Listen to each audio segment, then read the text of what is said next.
have 23 pages here. I've got to go through it in half an hour. I'm going to do it in pig Latin, but I think I better just go back to English. Okay. Norma wanted me to keep things light. I said, can I do, you know, one of these really intense talks about the extreme agroforestry projects I'm working on and that sort of thing? And she said, no, it's the holidays. No, David, we're going to do something fun. We just want you to be funny. So anyhow, she said not to be funny. So I had to actually toss out. I had a few really serious topics. I was thinking, here's a couple of them I kicked out. I was going to do festive hornworm recipes for the holidays. And no, kicked out. Raising alligator meat in kiddie pools was also out. How to create an endless fire with matches and 10 quarts of bean stew. She said, no, gone.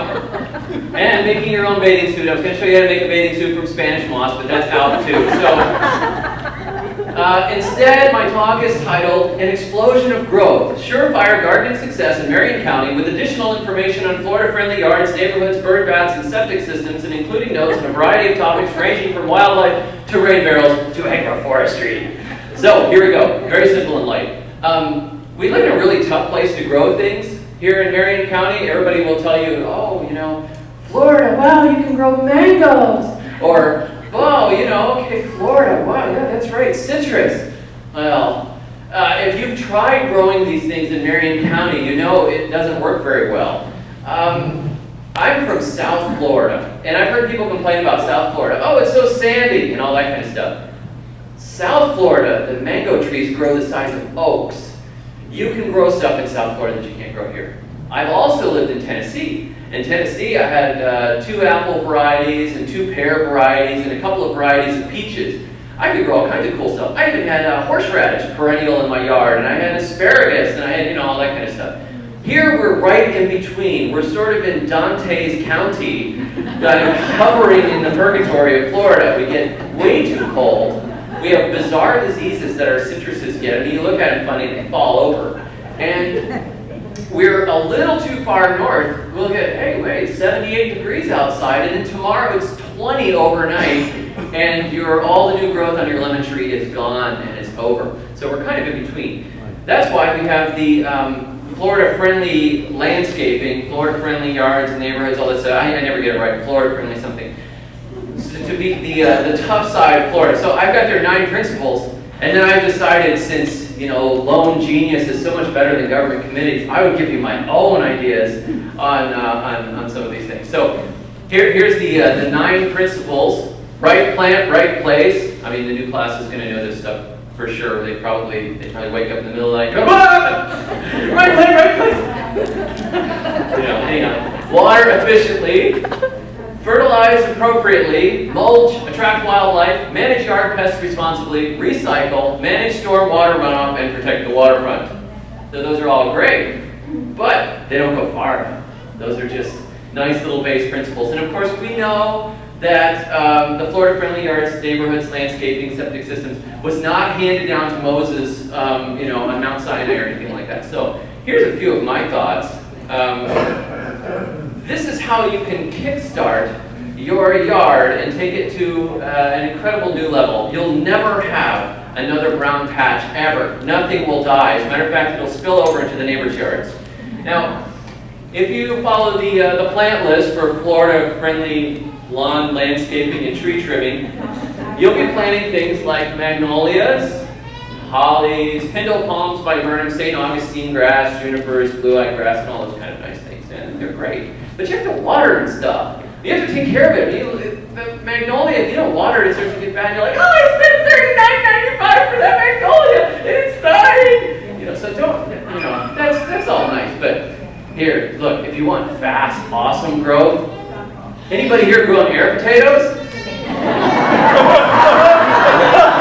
You want to talk about awesome?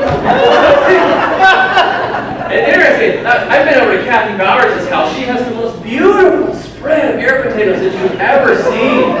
They're beautiful. Somebody said, you know what, this vine is fantastic. Look at it, it's like this beautiful, it's got little heart-shaped leaves. It loves me. I love it too. Let's grow it. And somebody brought it in at some point in the early 1900s, and there we go. We can all grow air potatoes now, and it's beautiful. I mean, that's a fantastic plant. Oh, incidentally, air potato is the only plant that I know of that propagates primarily via stickball.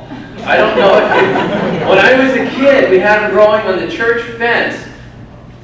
We would hit them all over the place. We probably planted blocks of air potatoes between throwing them and hitting them, etc. Fantastic. Okay, here's another, let's see. Oh, a no-care lawn. If you want a no-care lawn, Kogan grass. Other thing is because it has serrated edges, it also acts like a deterrent to burglars, cats, whatever. I mean, if you walk through that stuff, it'll cut you to pieces. It has silica in the leaves. And Lynn says she can make paper out of it, so she can pull some out of my yard. It's fantastic. It's beautiful. I mean, if you like a lawn at a nice, even 3-foot Kogan grass, fantastic. Okay, a couple more. Oh, Brazilian pepper. Over the holidays, Brazilian pepper is so festive. It's so festive. And it also smells kind of like paint thinner. So you get that, you just crush it. You know that aromatic hydrocarbons? It's fantastic. Anyhow, okay, here's, let's see. Oh, water gardening. Water gardening. The water hyacinth. If you want some beautiful flowers, every 12 days you get another water hyacinth. If you plant those things, as a matter of fact, the man who brought them over about 100 years ago, he brought them from the Cotton Festival in New Orleans. And he saw this beautiful plant, and he decided to bring it with him back to Florida, and he put it in the river. He is recorded to have said, "One day they'll thank me." It's something that they scrape by the ton every single year, and they basically fought it to a draw, but they can't beat it. It's impossible because it's just so wonderful, and it loves Florida.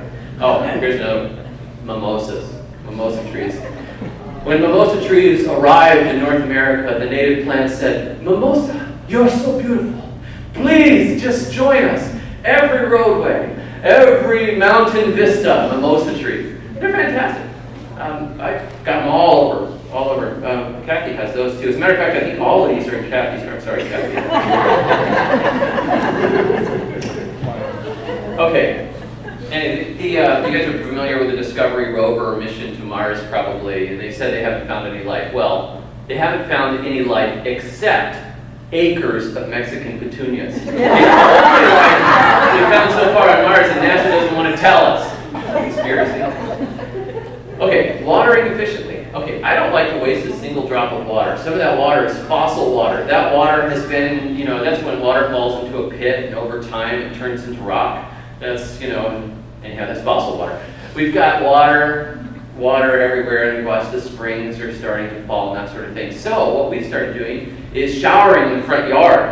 And I've noticed since we started doing this, our neighbors have really started to pay attention. Even the local police has been looking at our example. Anyhow, that's something you can do to save water. Fertilize appropriately. Okay. Florida-friendly landscaping. They have this idea that fertilizer is that stuff that comes in bags. But can anybody tell me where the grass is greenest in your yard? That's fertilizer, the septic tank. Now, why don't we just unplug that bad boy and dig some Amazon basins through the yard? You want green. I mean, the air potatoes get to be the size of watermelons in my yard. My golly. Anyhow, that's what I would fertilize appropriately. One other way you can do it.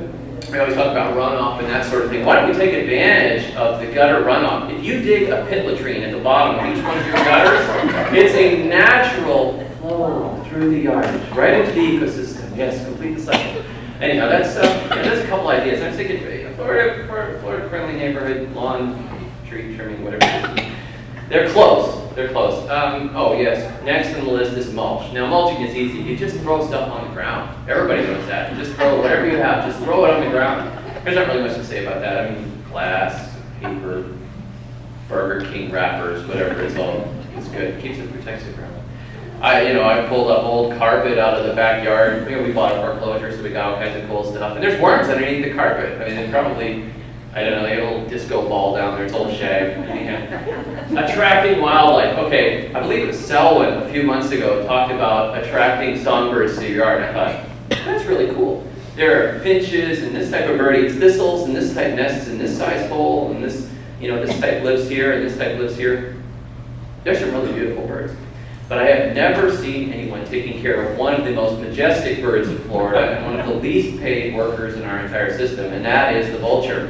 I always imagine there's got to be a woman somewhere taking care of these. I'm imagining a nice little old lady hanging the meat up on the back fence and stepping back and vultures are really easy. You can attract them to your yard, and they're hours of fun. They're beautiful, graceful creatures. Incidentally, vulture droppings, I looked it up. I wondered, because they were all around my chicken pen. Never mind, we had kind of an accident with one of the chickens and the vultures came.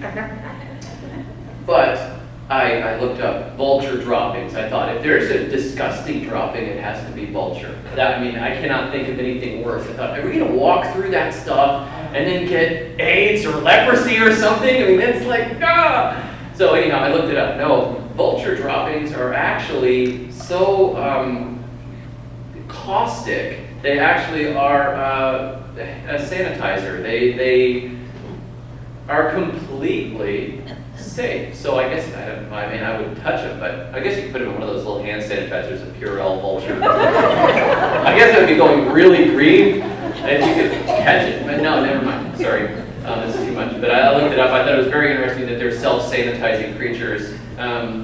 Attracting wildlife. Oh, another great way to attract wildlife. We have this idea, we don't compost meat, we don't compost bread, we don't compost cheese,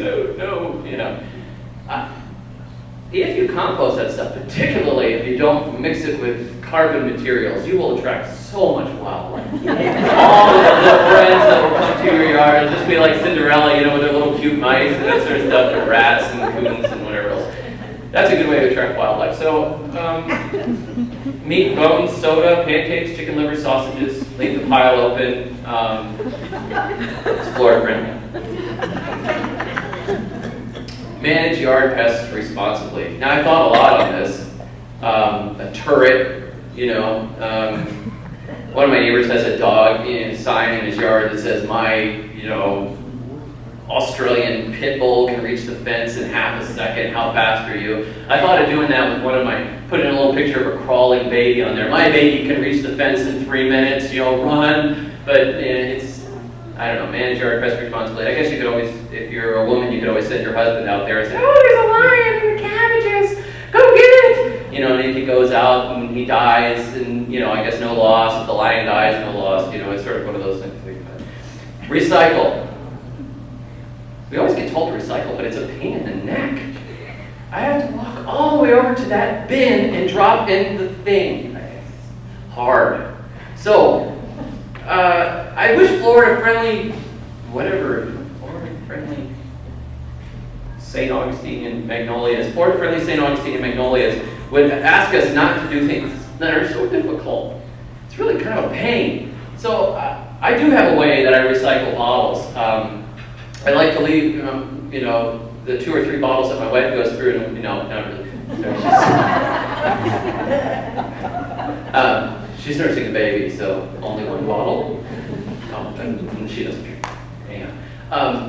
I like to take all the wine bottles and throw them in the back of the car. If you take them, every time you go to the beach, if you bring a few with you and you pretend like you're scribbling notes and you just throw them in the ocean, nobody asks you any questions. And it's fun. They think, oh, he's got a long-lost love somewhere out in Hawaii. And, it's that sort of thing. It's kind of cool. But I usually get away with about 20 or 30 before one of the lifeguards comes over and talks to me. And then I'm like, oh, I can't get him. Riptide. I can't get him.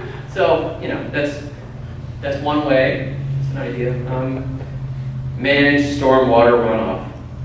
How many people do this? Manage stormwater runoff. That sounds kind of serious. I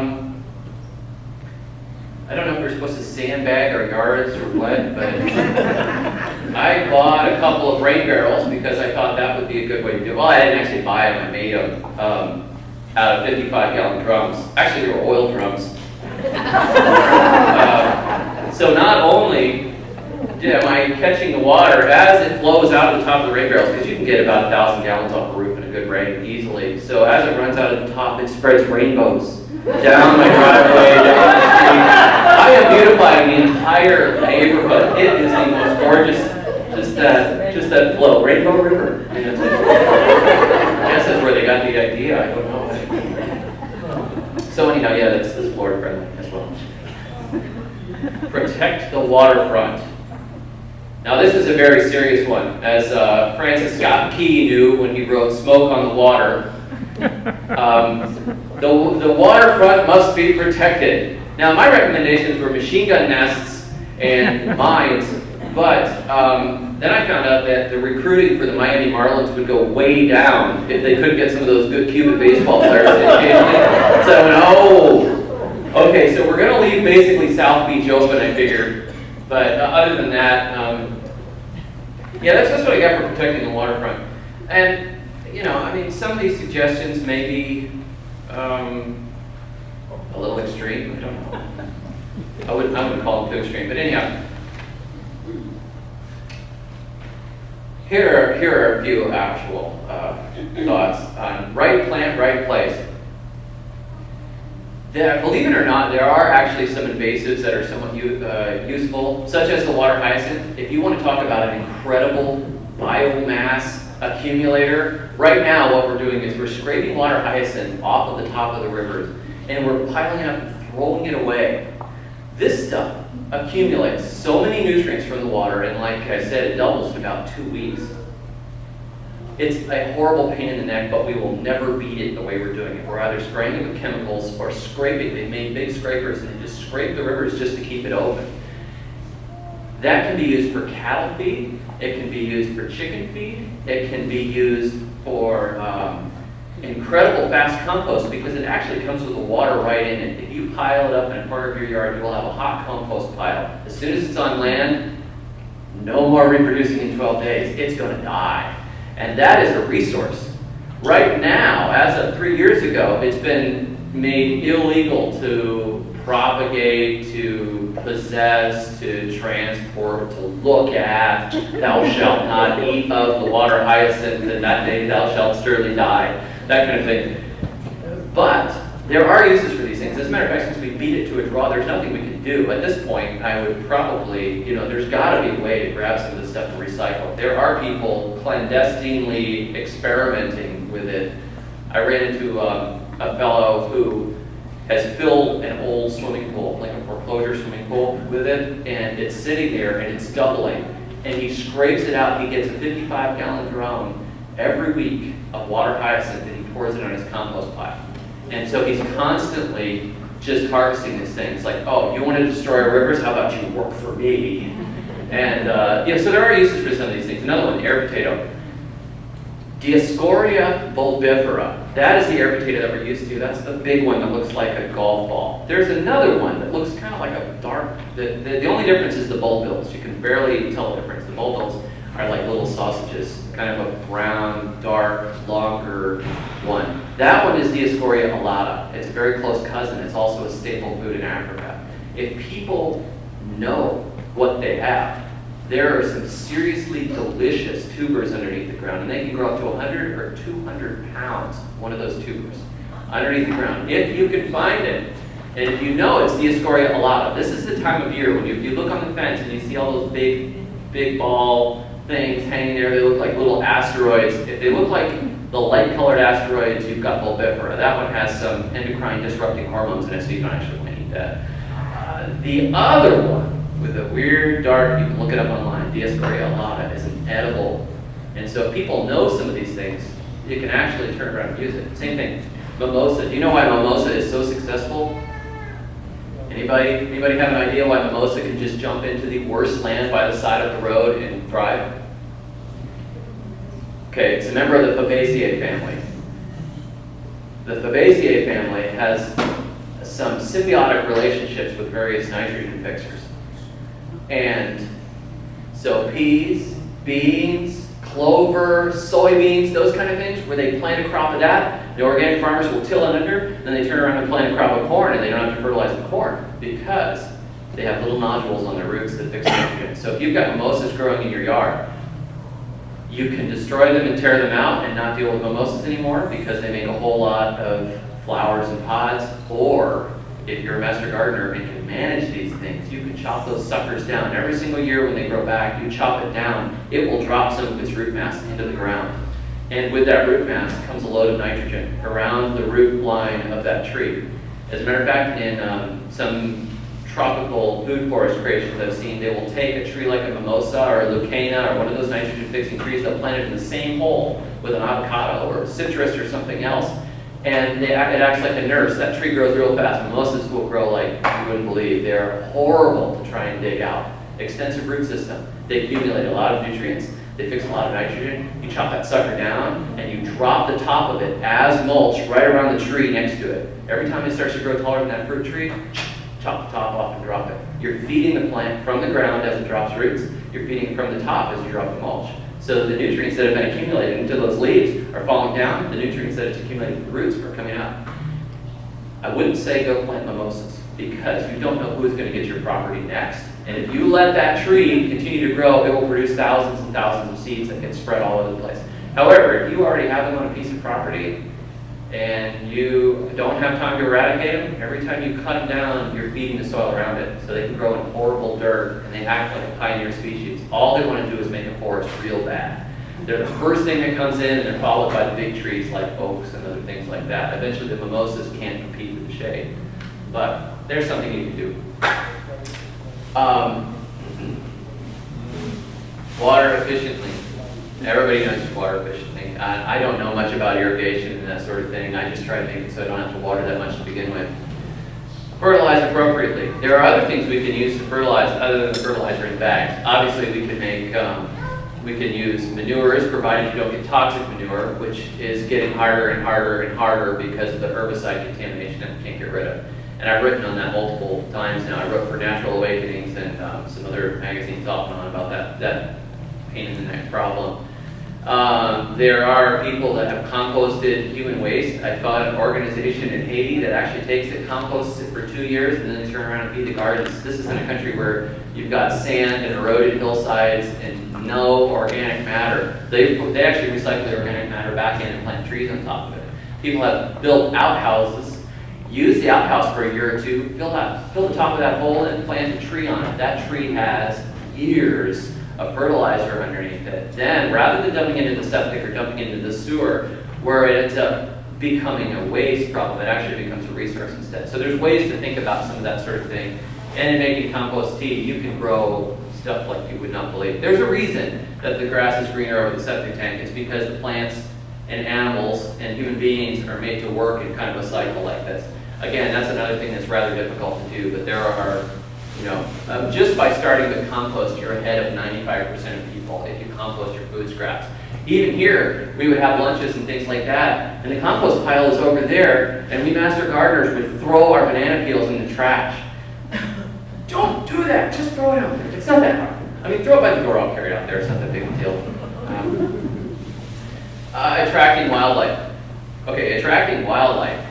This is actually fun. A lot of people will mow their big lawn and then they have a perfect little piece of landscaping and they have perfect little rows of plants. When you have a perfect row of cabbages, you will attract an amazing amount of cabbage worms. You get those little beautiful cabbage, they flutter all over. Oh, look at those butterflies. No, those are evil butterflies. They'll destroy your cabbages. But when you mix those up with other things, if you plant cabbage and then you plant some basil and you plant a tomato and you plant something else, they don't look and see a buffet. Different species eat different plants. So the more you mix up, the better. Another thing you can do is actually leave patches of weeds.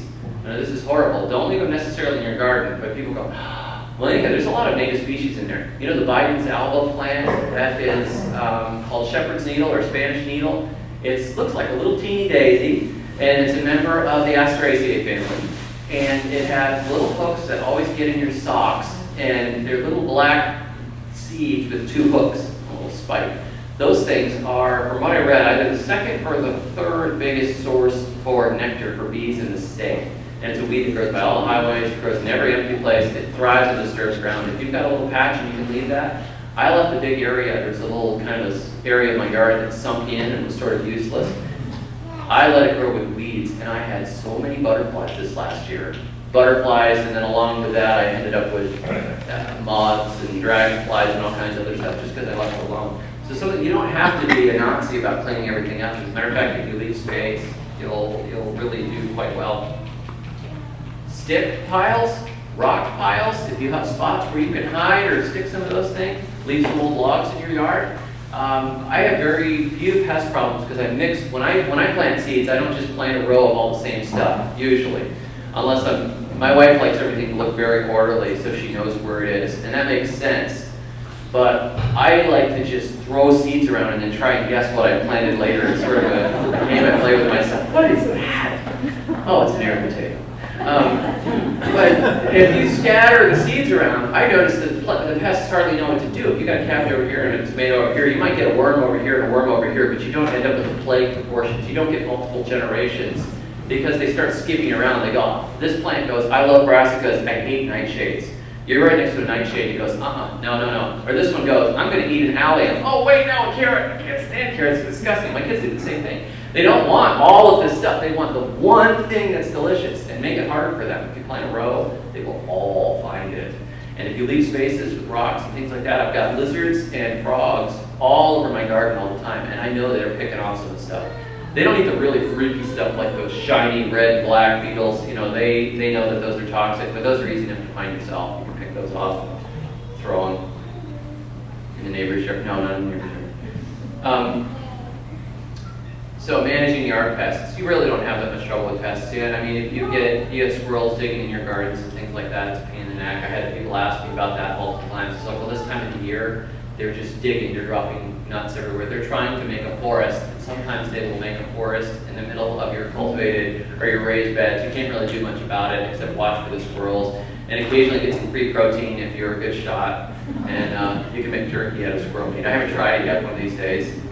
Wait till the neighbors are inside. Managing stormwater runoff. Yeah, I got rain barrels. I got these big barrels from Bill Hall. Scored some barrels for me from the water treatment center, and they had been used. The non-toxic stuff had been inside of them, and I just washed them out and I set them up. And I cut the tops off, put a little screening in it, turned it upside down to keep the mosquitoes out, and then put it underneath my rain gutters. And now I've got extra water. If the power goes off, I can boil water during a hurricane or something like that, or I can continue to water the garden. And I've only got them on one little corner of root, and they're always full. I mean, they're full right now. They were full before this rain came after a month. They just sit there until I need them. That's easy. As for protecting the waterfront, mines and machine guns. Pretty much mines and machine guns. That's all I have on that. So thank you very much for your time.